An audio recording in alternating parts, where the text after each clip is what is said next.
we could be here today and play bass for everybody.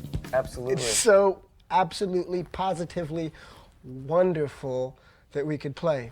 However, you won't be articulating in any theory lingo. It'll be hard for me and you to talk about theory since neither of us know a damn thing about it.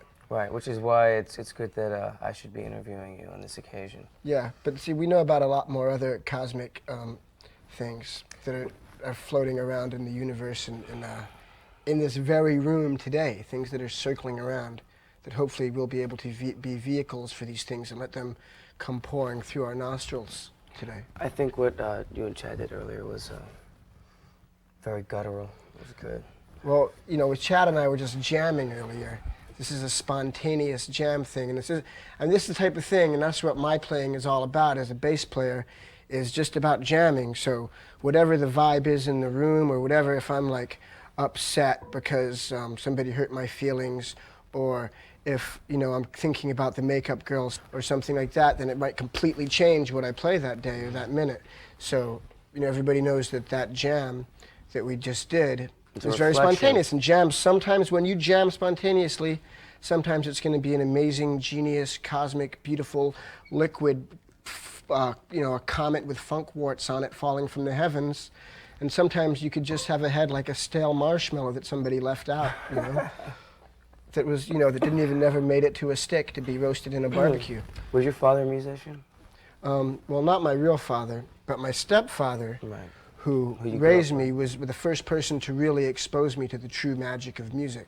And what was some of that stuff that you got into earlier? The first thing that I got into, well, he was a jazz musician and he plays the upright bass. And he just played hard bebop jazz, you know, the jazz that was real popular with guys like Lee Morgan and Hank Mobley and John Coltrane and Charlie Parker and Dizzy Gillespie and Miles Davis and people like that. And, you know, he played that upright bass like boom, boom, boom, boom, boom, boom, boom, boom, boom, boom, boom, boom, boom, boom, boom, which is a style which I, you know, that I admire intensely and that I can't play, but which is something that I'm attempting to learn to play. I actually just bought it. Yeah, last time I was over your place, you had an upright bass. Yeah, I got an upright bass. I'm about to begin studying, and then perhaps I'll be able to elaborate further on that style of bass. But anyway, that was what I saw him play as a child. And him and all his friends would come over, and they would jam at my house, and my mom would cook food, and they would just play the day away. They'd play all kinds of jazz standards and just jam out. And as a child, my reaction to that was to, you know, roll on the floor in hysterical laughter because it was such a beautiful thing. And I think that was the first time I was really touched spiritually by music, which I'm sure had a great influence on me ending up being what I'm playing, you know, that I'm a musician and everything today.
What are some of those records that you're referring to?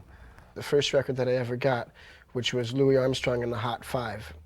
And aside from the fact that there was a song on that record called All That Meat and No Potatoes, which I used to just walk around singing all the time when I was a kid, and it went, all that meat and no potatoes just ain't right like green tomatoes.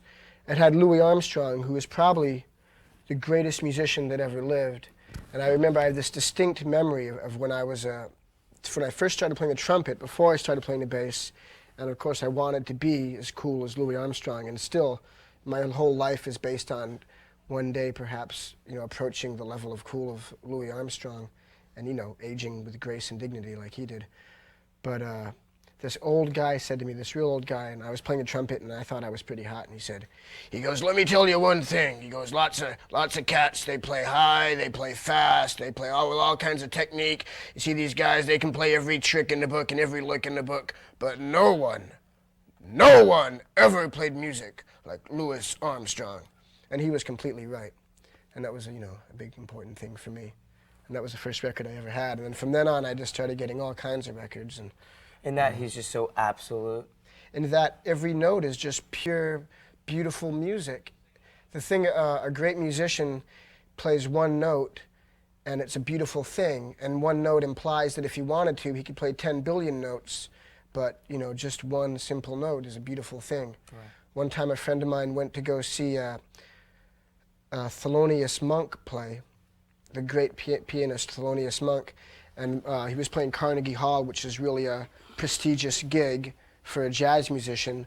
And he came out, and everybody was there, and they were all excited. And Thelonious Monk came out, and there was a big grand piano with a pot of flowers on it, and everyone was there in their hoity-toity suits and ties and stuff, ready to see the amazing Monk do his thing. And he walked out, and he just slammed the potted plants into the piano, let the lid slam shut, and just went bang, and played one note and split. And that probably would have been the greatest concert ever. I wish I could have seen it. Just that one note. Yeah, just that.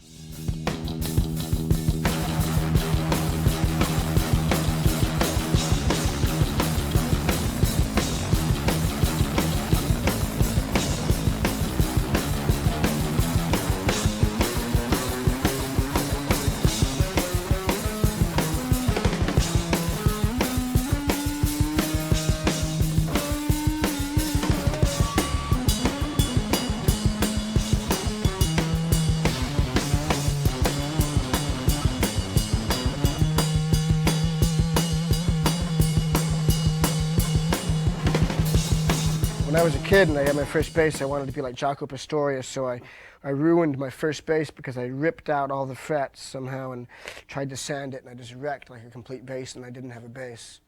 But I gave up trying to be like Jaco Pastorius. Like as far as my influences as a musician, they are, I've never tried to be like anybody, but I just try. I don't want to imitate anybody or be like anybody, but I want to be open to everything. Right. And so, as much as I can dig, like somebody who would do something like this in a song,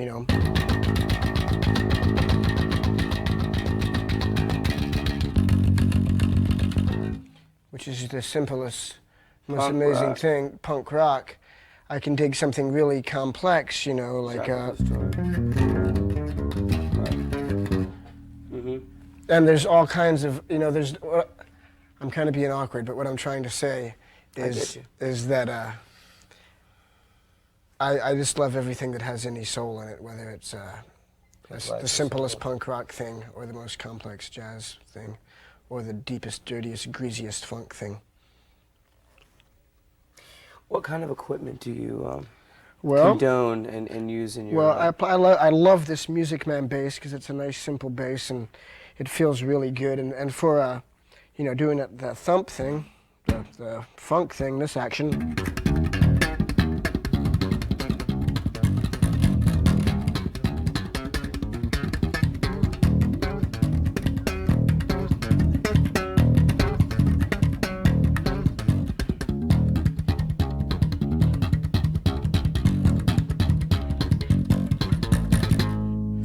It's really good for that. The Music Man bass is really good for playing that stuff. And this is just a great bass, so I'm very lucky to have it. And plus, not only do I have it, but I got it for free because I'm a big pompous rock star.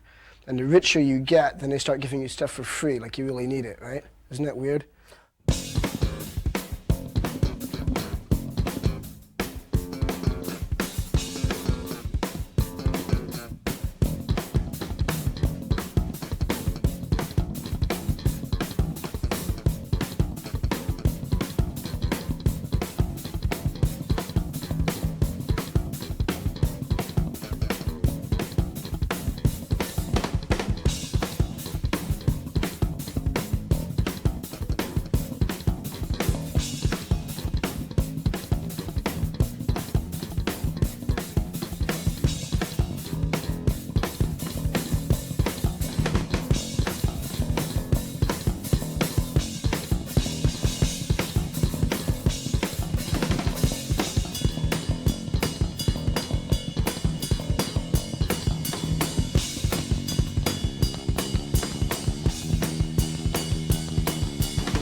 But you know, I don't think equipment really matters at all. I think equipment is really meaningless. I mean, it's nice to have stuff that you like, but the thing is, if you can't feel something with your fingers or with your heart, and if you don't have anything to say with your instrument, then it doesn't matter what you have. Right. You know, so, you know, kids that want to play music, if they can't afford to go and buy like the big fancy expensive thing, it really means nothing, because if their heart's in it and they dedicate themselves to the instrument, they'll be better every time than the lame-o with the The fancy pompous equipment. rock star who gets the equipment for free. Yeah, that could always be better than me. Look what I've grown into.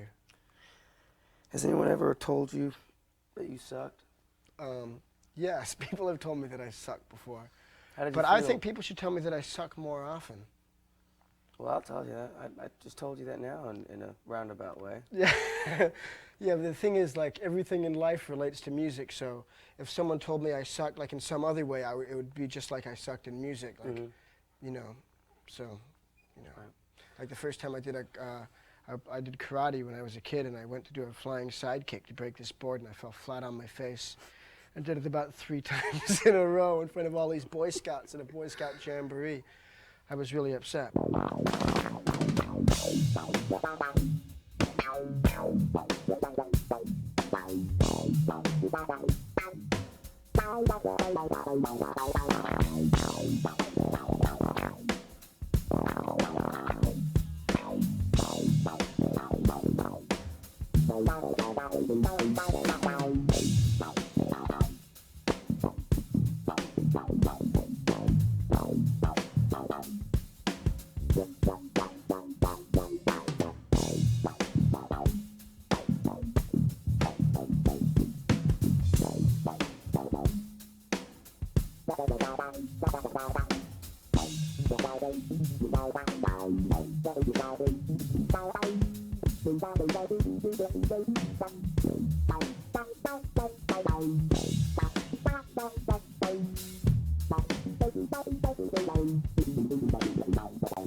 Envelope filter. The coolest one was used by Bootsy Collins, and it was called a Mutron. And you know, but he had the whole space bass, and plus he had his secret special cosmic brain twirling around in an unbelievable liquid paste through his whole body, so he could do anything he wanted. But anyway, he used these boxes. I used this envelope filter to try to get that kind of funky sound, so sort of that underwater sound, that funk sound. Didn't you play the Neutron on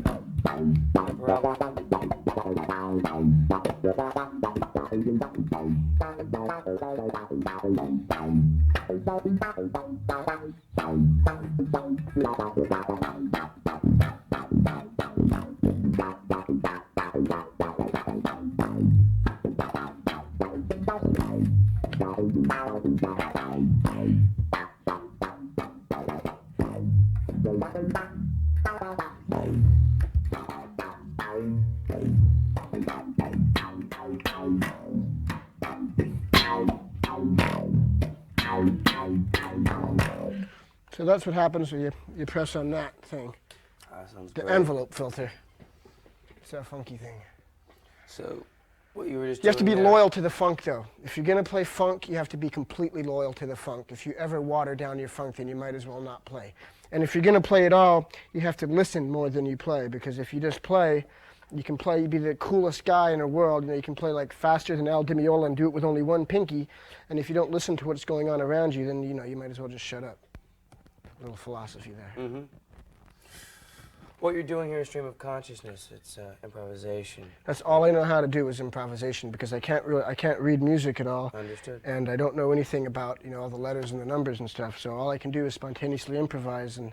So go in those of different us fields. who are watching this and do read music but would like to learn to expand our mind in that spontaneous realm of fleadom. Well, you have to expand your mind in spontaneous improvisation, the only thing that you can possibly do to be good at it, besides listening to lots of good records, is to, as far as expressing yourself, is just to always be true to yourself and true to your own emotions. That's the only thing that matters.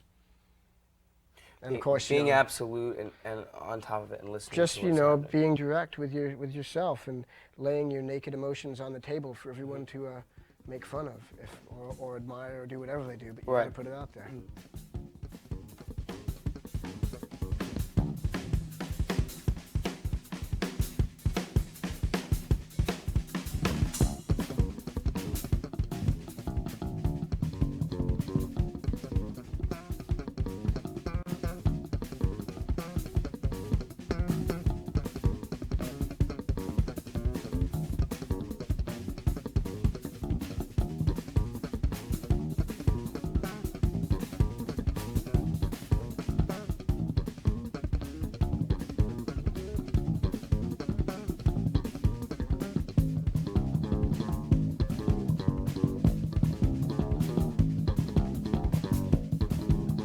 I used to play in this punk rock band called Fear. It was one of the first bands I was ever in, and almost all of the bass lines and all the songs were just complete simple punk rock. You know, it was just all like, you know.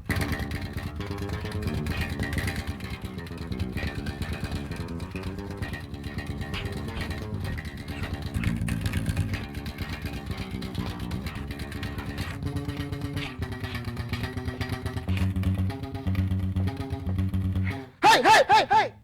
Like that. Right. And that, the whole concept of that music is just, you know, punk rock is you have to be jumping out of your skin the whole time. You have to play every single note as hard as you can, and you have to expect that after each note that somebody is going to shoot you in the face or kill you, and that's how important each note has to be, because you have to know that you're about to die, and it's the most important note that you ever played. So That absolute yeah, conviction. just the, you know, purity. You have to be as convicted as like a Japanese guy, an intense Japanese guy that's about to commit harikari, you know, and he was really taking destiny into his own hands and killing himself because he wants to be so pure. He wants to die pure and die as himself. So that's the purity you have to have. So then anyway, so that punk rock thing, and then you getting into a, then I got into funk. I mean, I was always into funk, but you know, people like Bootsy Collins and Larry Graham and the Meters and Sly and the Family Stone and, you know, just all kinds of, there's so many great funk that I'll always leave out some of the best ones, but, you know, so just that funk groove. George Clinton. Yeah.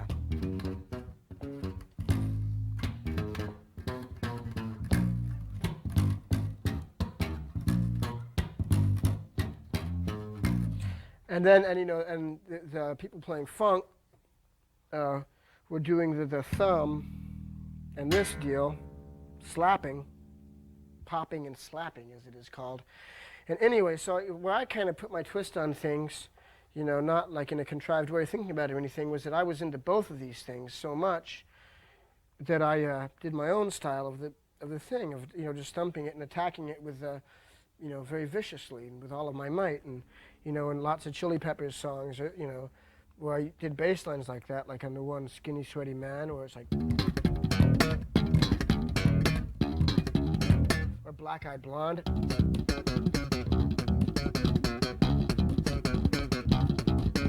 Or Get Up and Jump. Yeah.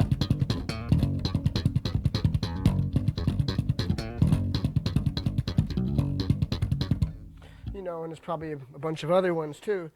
So, but that's where that kind of comes from, is just loving funk, but also understanding that punk rock intensity. And I don't think anyone can be a good rock musician today unless they can relate to punk rock, because it was such a, completely changed the face of rock music. And there's a lot of rock musicians that kind of like ignored this whole era of music and never really got into it. And always, you know, if they don't understand it, there's always something missing. Well, you could tell who those people are. Yeah, should I do one of those bass lines slow, so maybe if someone wanted to figure it out, they could? Yeah, that'd be fun, because I'd like Okay, it's nothing special or anything, but it's a cool lick if it's played with conviction and with the right feel. It's just, here's how it is fast. And if you do it slow, it's like this.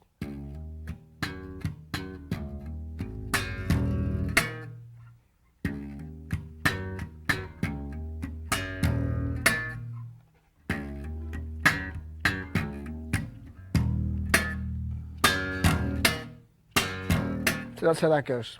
And that's the deal with the fast popping thing. What was that last song that you were playing? Get Up and Jump? Yeah, Get Up and Jump. Let's Oh. see that slower. Let's hear it fast first.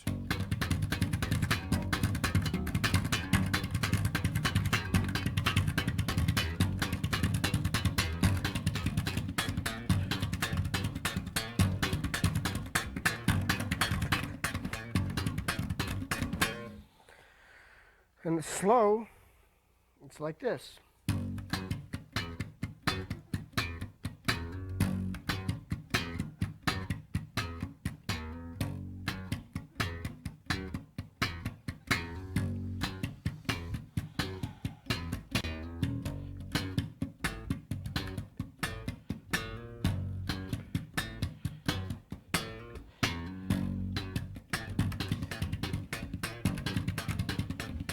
You make it look so easy. I have a question. Here's a good question.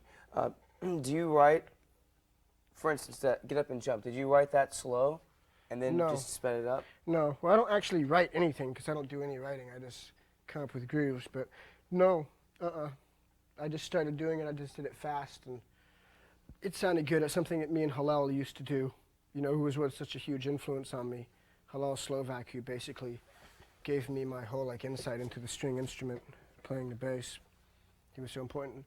But I don't know what else to say about the popping and slapping thing, except that, you know, I think that Kim Gordon from Sonic Youth said it best when she said that, you know, there's all these guys in bands now doing this macho bass funk slapping thing, and I don't really like it.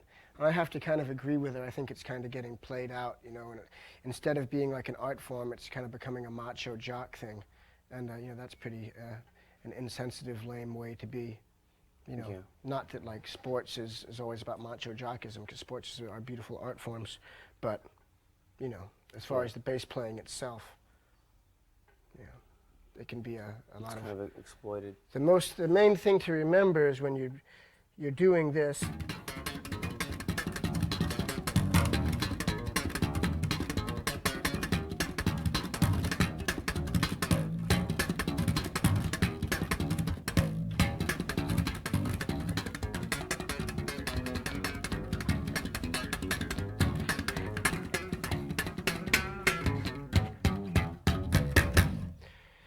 is that that's something that's really fancy, and you know, it's really obviously ornate and fancy, and you're like, you know, you're kind of showing off when you're doing something like that. So there has to be a dynamic, you know, there always has to be a dynamic, because you can't play that good. You can't play something and make that beautiful art and play fast like that unless you can play something really simple and sweet to go with it, so there's a dynamic, so it, you know, it's nice. So if you could play something simple and nice, you know, just something, anything, you know.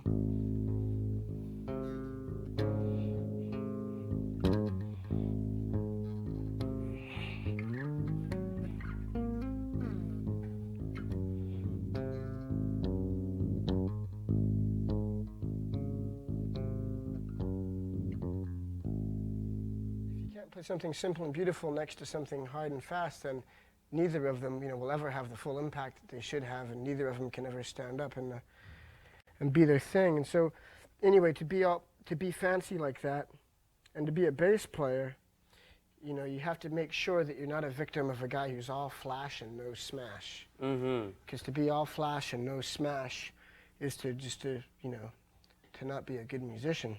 Mm-hmm. So you have to have some smash with your flash.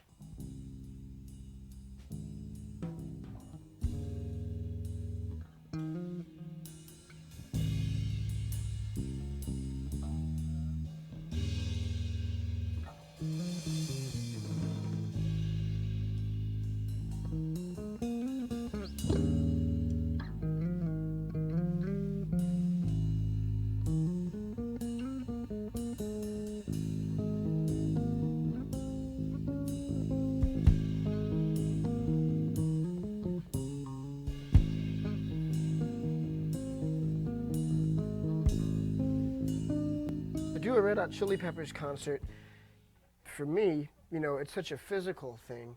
You know, there's so many peaks of physicality where I have to put my whole body and everything into it, and just to do it right anyway.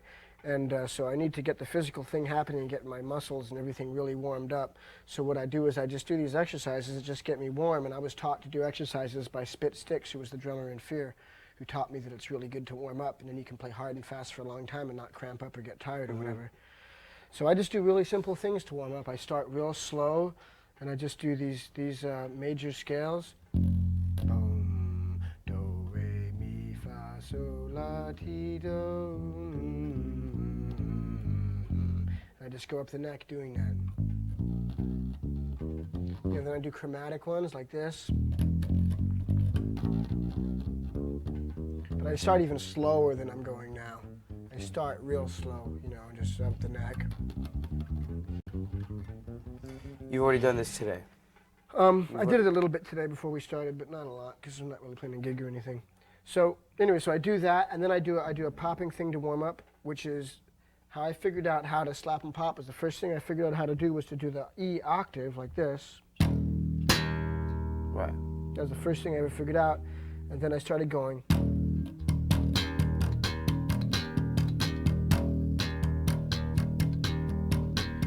And then I started doing it faster and faster.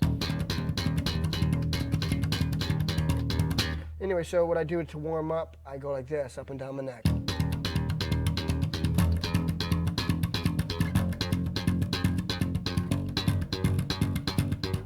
And then I do it like this, you know. I go like wait. What the hell do I do? I'm blanking out.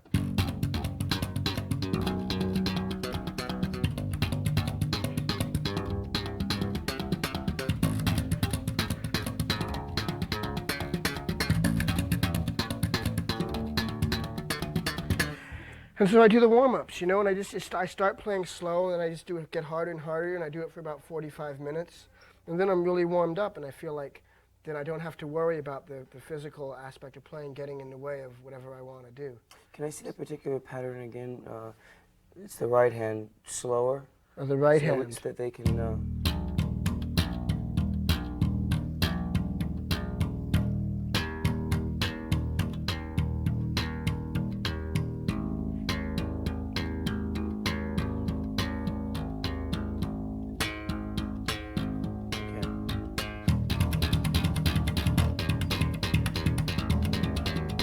Good luck.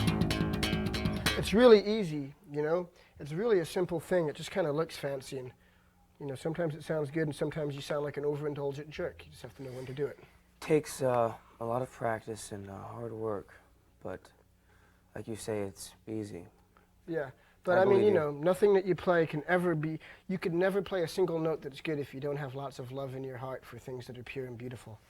I mean, even if you're like a guy that's not pure and beautiful himself, or a girl that's not pure and beautiful herself because they've done things that they've lied to themselves or lied to other people, and so their soul is not as pure and as happy as it could be, if they just actually have a true love in their heart for things that are really, you know, righteous, and they're not mean or cruel people, and they mind their own business, then they can be a good musician. But unless you're all of those things and you know, you have love in your heart, you can't play good unless you have real love in your heart. T-Bone Burnett once told me, you know T, that the word that we all need to remember is generosity. That's right. And you have to be generous to be able to play. Band, yeah. Well, to play in a band, it's like, that's why I even feel silly doing this thing and saying, you know, look, I can play bass and I'm pretty bitchin' and I do this and that, because it all means nothing if you can't get together with other people and play to other people, with other people. And that's the whole thing, is listening to other people and playing with other people. And you can't ever listen or play with other people unless you love them, unless you have like really true, sincere love. It means nothing, because you can't even be angry and have true hatred, which is also an important thing to playing, unless you have real love. So that's the deal with that.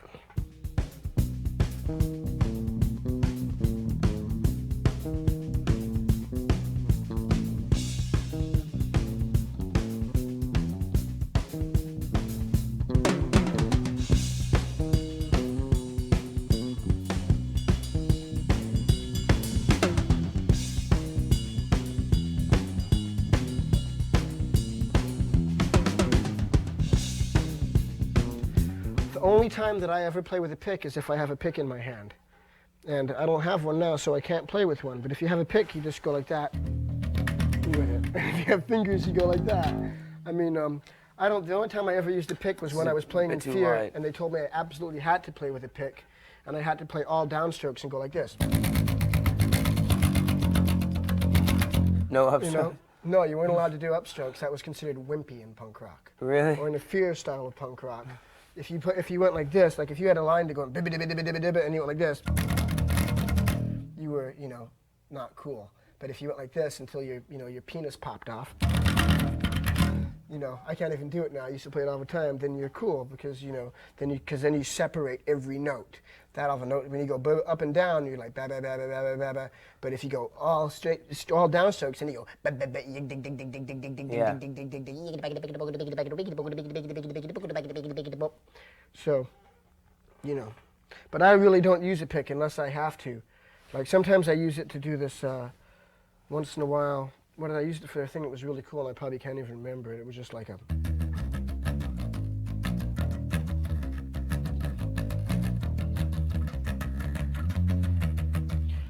And I can't even remember what it is, and that's probably not it. And I never use a pick anyway, so it doesn't really matter. Okay, I think so- you can get the same sound as a pick if you just play back here, and Where the strings are taut.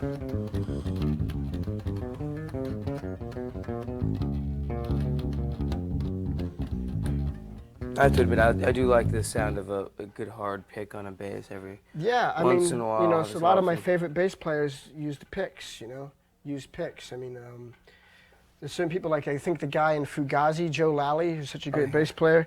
He plays these really cool, like big, warm, round-sounding, almost reggae-like bass lines, and he uses a pick. And it sounds cooler than hell. So, it doesn't really matter if you use your picks and your fingers. I mean, if you have something cool to play, then you're going to play it, whether you beat your shoe on the bass or something. Well, guitarists that go to bass have a real hard time getting off the Yeah. pick. And plus, I mean, one of the greatest bass players of our time, Sid Vicious, used to pick. So, Flea, let's cover the fingers. Let's the cover technique. all of the All the fingers. fingers. Not Okay. just these fingers. Let's start with all the fingers. Okay, well, there's these two fingers, and as we've said before, what we like to do with these two fingers is walk up and down the strings. We alternate the fingers, right, left, right, left. You see, there you go, right, left, right, left, right, left, right, left. Everybody knows that. I mean, if you start playing a bass, you learn that. And then, you start becoming more graceful with it as you go along, and, you just do it. Jah Wobble's a great bass player. If any kid cares about being a good bass player, he should listen to Jah Wobble, being a good Or electric she. bass player. Or she or he. Oh, because there's so many great, the biggest influences on me of a bass player, there's a band called Defunct, which was a huge influence on the Red Hot Chili Peppers, on really turning us on to the whole funk thing. And the bass player in that band was a girl named Kim Clark, and she's so great. And of course there's Kim Gordon. I wonder why it is that girls that play bass are called Kim. It must be some sort of cosmic thing. What's the talking head girl's name? And Tina Weymouth, that's right. All those good girl bass players. There's, uh, So the fingers, so there's this one, and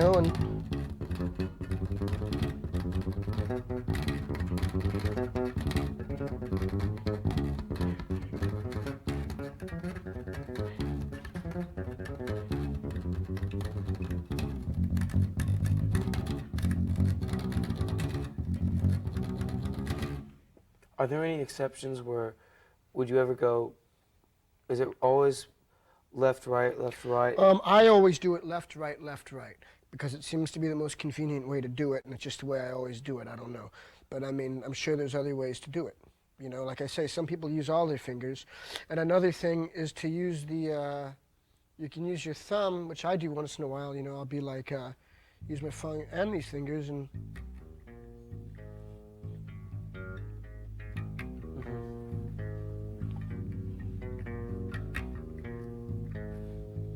So some people use a pinky too?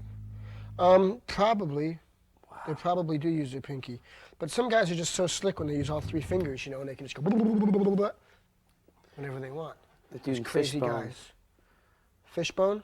Norwood? Is it I heard better? the greatest Norwood bass lines the other day on the new Fishbone album that they haven't made yet. Norwood's such a great bass player. But, and okay, so the plucking thing, and also, you can use it like kind of, I think it's called arpeggiating if you play, like that, and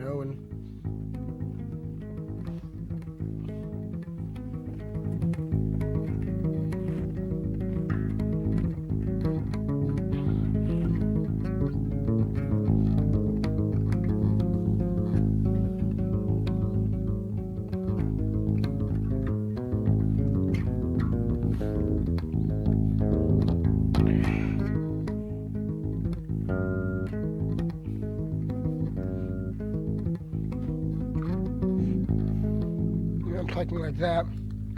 And there was another thing I was thinking, to do with fingers that I do sometimes is I, use both fingers and hit 2 strings at the same time, like that. Here I'm hitting the D string and the G string at the same time. And then if I go like that, then I could go.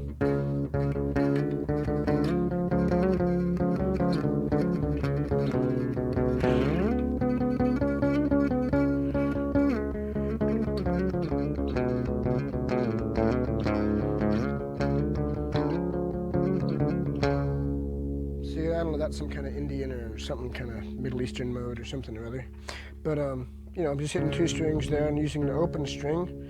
And using the open string is always nice, if you're playing, like I think earlier when me and Chad were jamming, I was doing something like using the D open string, like I was playing this fast popping thing in D, like something like that.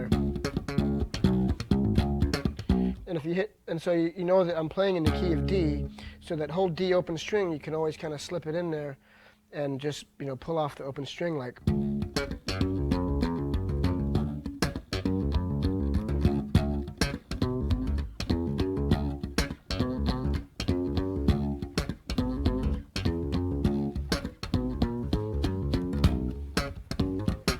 So, I'm doing that little deal there. And, and the 2 notes at once, we did that,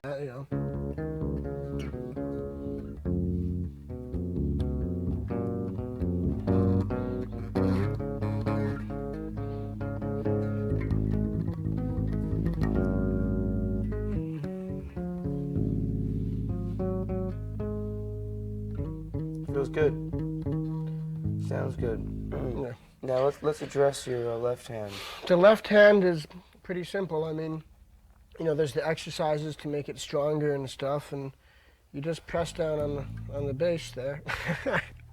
It's really nothing unique about pressing down on the string to change the notes, because if you're playing like this, then you press down, voila, you go to a different note. So, and then it just boils down to what's eking out of your soul for what notes you're gonna play when you press down there. And right now, at this very moment, I can't think of a single cool thing to play, but that could change in a matter of seconds. But when it does, I'll play something. Okay.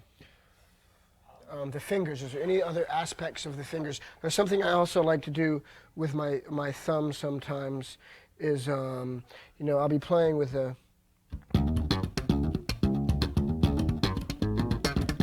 we're doing something like that, and I'll just start hitting it like that, It's like, a punk rocker with a pick, he might start going, he would go like this, Right. And I'll just start going.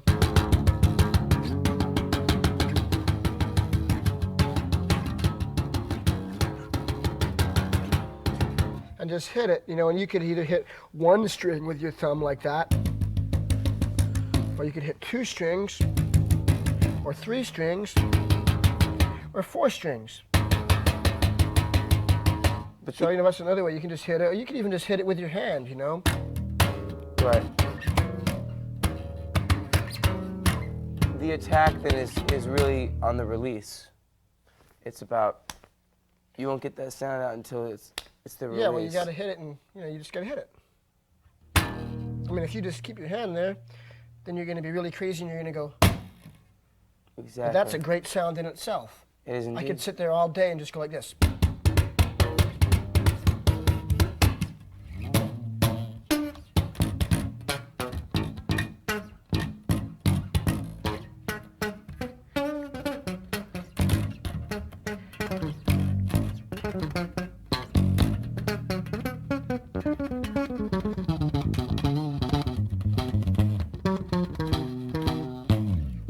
Rocker. Rock and roll. Rocking chair syndrome. Okay, a rocking chair.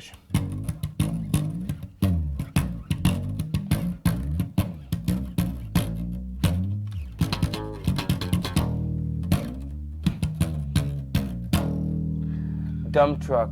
Driving down a road, loses brakes, goes off the cliff.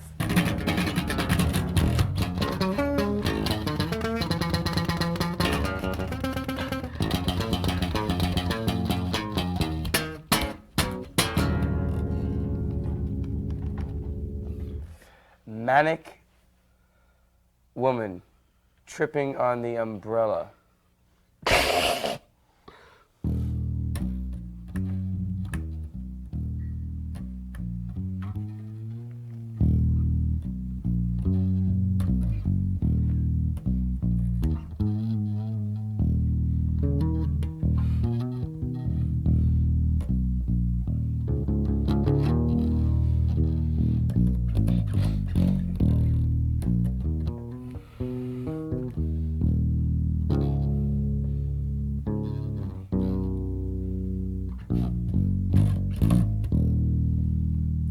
Last part there was the fall.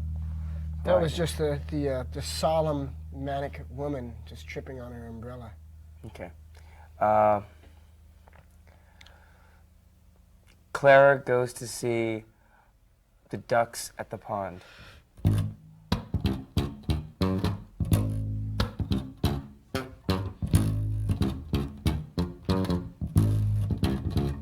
She joins in and swims along. There's Clara swimming. I can see her now. With her floaties. Yeah, with her floaties on her arms.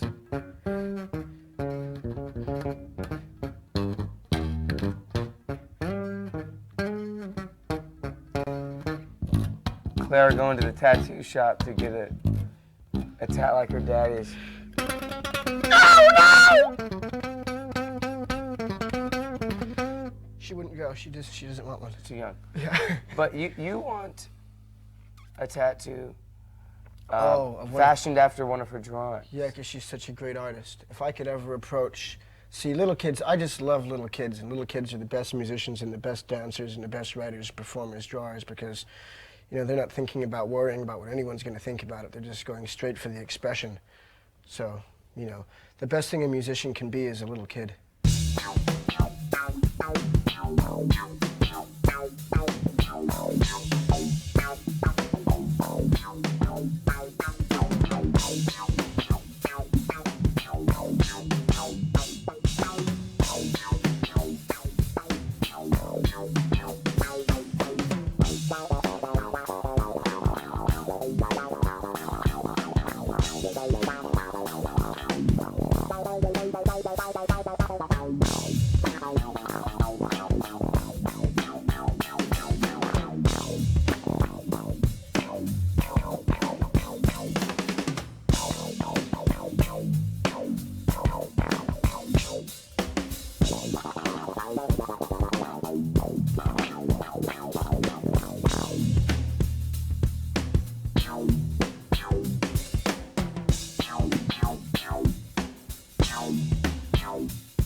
Indian guys that play sitars and stuff like that, they do it all the time. Like they have a droning note and then they play a melody. Right. So it's the same thing of just droning and then doing something on top, you know.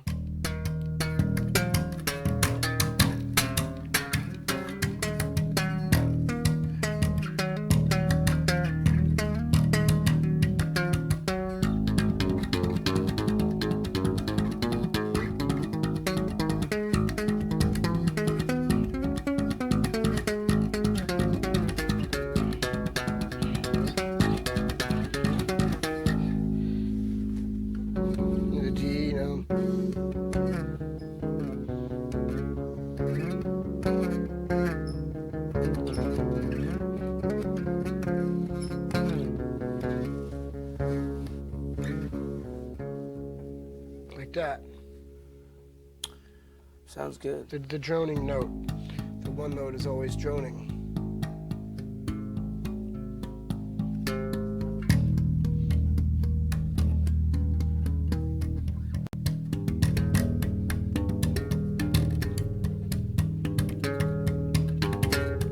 Cool.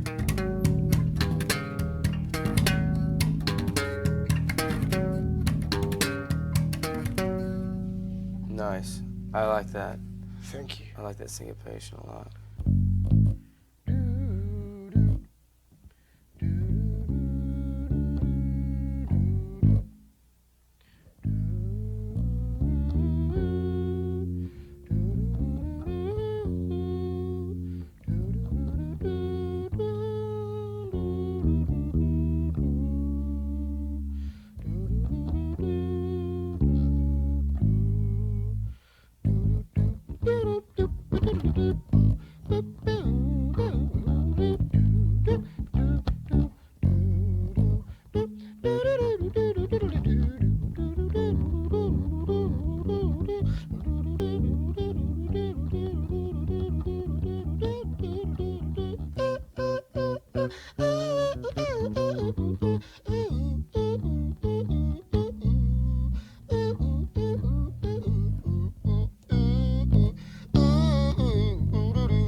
it's good to be able to sing the same note that you're going to play, because, because if you can, I think probably a really good way, sometimes if I'm trying to think of something and if I feel like it's just not flowing naturally, instead of trying to play it on the bass, I'll just sing something cool in my head, because it's kind of, that's easier sometimes. You can just sing any old nice thing that you like in your head and figure out how to play. That's just like learning something off a record or something if it's already there sitting in your head for you to copy. Mm-hmm.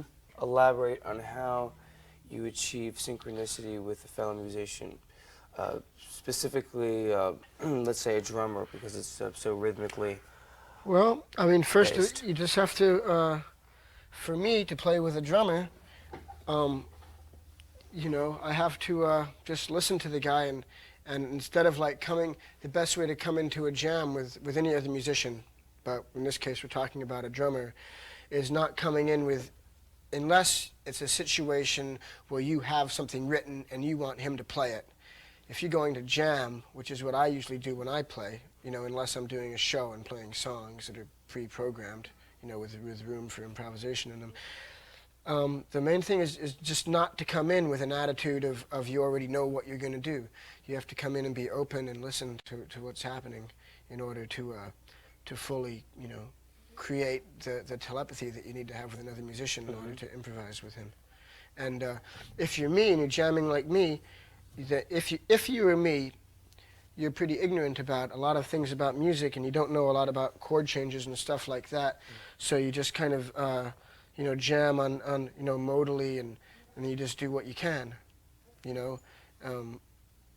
and I think because of, like, for me, jamming because of my ignorance of a lot of things about music, there's other things that I do, which have made me what I am. Like, it's like if you chop off somebody's leg, the rest of their body gets stronger. So there's certain things that make people, that make me good at certain things that I do, that make people like me, and so I guess that's good. I mean, anything is good if you do it with commitment. But the more, I'm just saying, because I know so little about techno things in theory, it doesn't mean that that's a good thing. It means that I make the best with what I got and I jam with what I've got. But if I knew more about technical things in theory, then I would just have more options with which to express myself. So I don't want anyone to think that I'm like saying it's great to be an ignoramus. I'm just saying that that's what I am. So I just do my very best with what I've got. And you've done that too. Yeah, but I would love to learn, other things about music, so well, I could do other things. that's where I'm at right now musically too. I just want to understand the universal language, Yeah. like math can articulate. Yeah, so you the can. Scientific world. And, Exactly. It's a language. Exactly, and I say, above all, just don't be lame. Be true. And don't be lame. Be true to yourself and never listen to it. If someone says something to you and, if you don't think that it's right and you don't think it's cool, then just don't deal with it. Just be true to yourself and just play what you like, the best that you can. And just be yourself as hard as you can and do what you do as best as you can do it. Where you want to be pretty and pink like a soft rose growing in the springtime, then be that, as pretty and as beautiful and as slippery as you can. And if you want to just be like the biggest, ugliest monster that scares everybody away, do that as best as you can. If you want to be a clown in the circus, be a clown in the circus.